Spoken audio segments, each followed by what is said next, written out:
দর্শক, প্রবাসী বিএনপির সদস্য নবায়ন এবং নতুন সদস্য কার্যক্রমের উদ্বোধনী অনুষ্ঠানে এরই মধ্যে ভার্চুয়ালি যুক্ত হয়েছেন বিএনপির ভারপ্রাপ্ত চেয়ারম্যান তারেক রহমান। আমরা সরাসরি সেখানে যুক্ত হচ্ছি। এবং সহকর্মীবৃন্দ, আসসালামু আলাইকুম। বিশ্বের বিভিন্ন দেশে বসবাসকারী প্রবাসী বাংলাদেশী যারা প্রবাসে থেকে দেশের রাজনীতির সঙ্গে নিজেদেরকে সম্পৃক্ত রাখতে চান, বিএনপির সদস্য হতে চান, বিএনপির সদস্য পদ নবায়ন করতে চান, তাদেরকে আনুষ্ঠানিকভাবে দলের সদস্য হিসেবে অন্তর্ভুক্ত করে নেবার জন্যই বিএনপি কার্যকর একটা উদ্যোগ গ্রহণ করেছে আজ, এবং এরই অংশ হিসাবে আজ উদ্বোধন হচ্ছে বিএনপির ওয়েবসাইটের মাধ্যমে অনলাইন পেমেন্ট গেটওয়ে সুবিধা।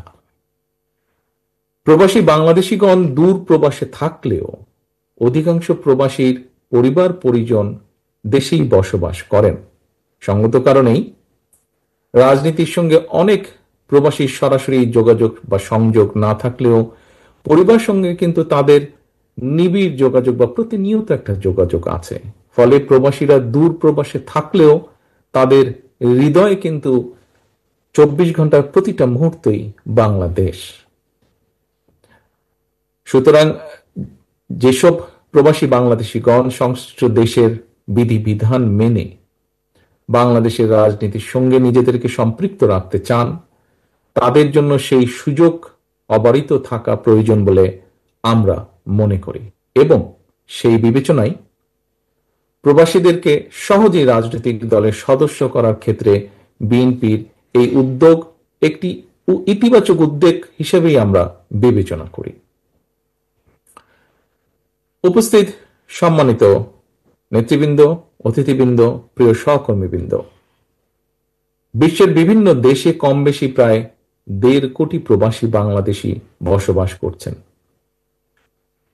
চাকরি কিংবা পেশাগত কারণে অনেকে যেমন প্রবাসী হয়েছেন, ঠিক একইভাবে বিগত 15-16 বছরে কেউ কেউ ফ্যাসিস্টের রোশনালা পড়েও প্রবাসী হতে বাধ্য হয়েছেন।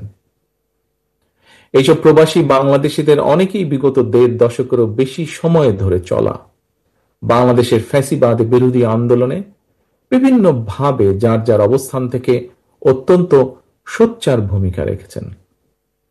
দেশে গণতন্ত্র এবং মানবাধিকার প্রতিষ্ঠার আন্দোলনে নিরলস ভূমিকার জন্য আমি প্রবাসীদেরকে জানাই, প্রবাসী সকল ভাই বোনদেরকে জানাই আন্তরিক অভিনন্দন।